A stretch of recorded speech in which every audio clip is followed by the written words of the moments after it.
Hey guys, welcome back to Pick Insiders on The Verge. I'm your host, Nicole Shively, and I'm joined today by my daughter, Peyton Shively. She's quite the little horse racing prodigy. It's going to be a lot of fun. We're going to talk to you about horses who have recently retired and are now headed to the breeding shed. Yep.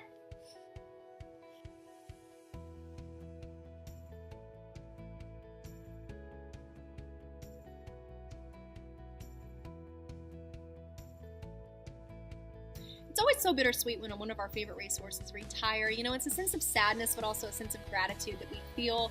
I felt that way for Nyquist. The horse meant a lot to me. He was so brilliant early on in his career. He won the Kentucky Derby, and then he never won another race after that. And as the races went on, he did worse and worse. And, you know, there was speculation that he wasn't sound, and there was speculation that maybe he was mismanaged, and I just disagree. I think that he was just done. Some of them finish up at different stages in their career, and Nyquist just didn't want to race anymore. At least that's the way I feel. What do you think? Yeah. Same thing? Agree with you. So he's moved on to Darley now. He's going to stand stud next year. His sire, Uncle Mo, was an incredibly phenomenal first crop sire, so we can only hope for the same from Nyquist.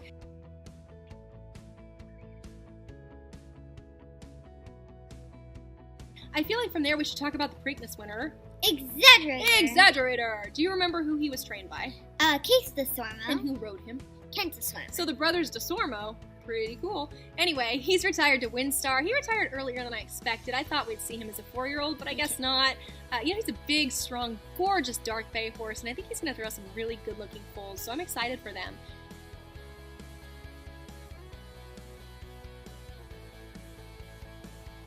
Next, let's talk about Run Happy. Run Happy's been very special to us. His team has been very kind to us, and we really love the horse. He's retired to Claiborne. He's standing in the same stall, Secretary and Easy Goer, to name a couple of names you might recognize. We really think he has a bright future and can't wait for those babies, huh? Oh, yeah.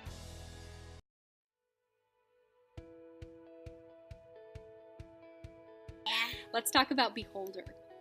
Beholder is such a special mare. She had such a brilliant career. She will definitely go down in history as one of the greatest female racehorses of all time.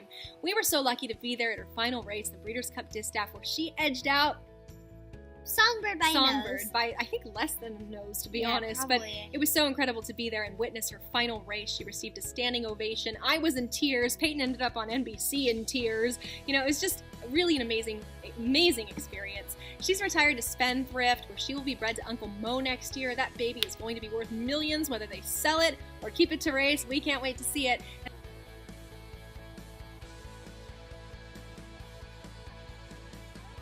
And last but certainly not least, let's talk about California Chome. His final race is on January 28th. What is it? Pegasus World Cup. The Pegasus World Cup. Not sure if his rival Arrowgate's going to show up yet, but it will certainly be one final hurrah for California Chome, the richest racehorse in American racing history. We can't wait to see it. We can't wait to see his babies. He's going to stand at TaylorMade Farm. A very, very well-deserved retirement for him. Please tweet me at 8 Nicole to tell me who you'd like next week's star to be. Peyton, thanks so much for joining us today. Thanks for tuning in to Pick Insider. Bye. Bye.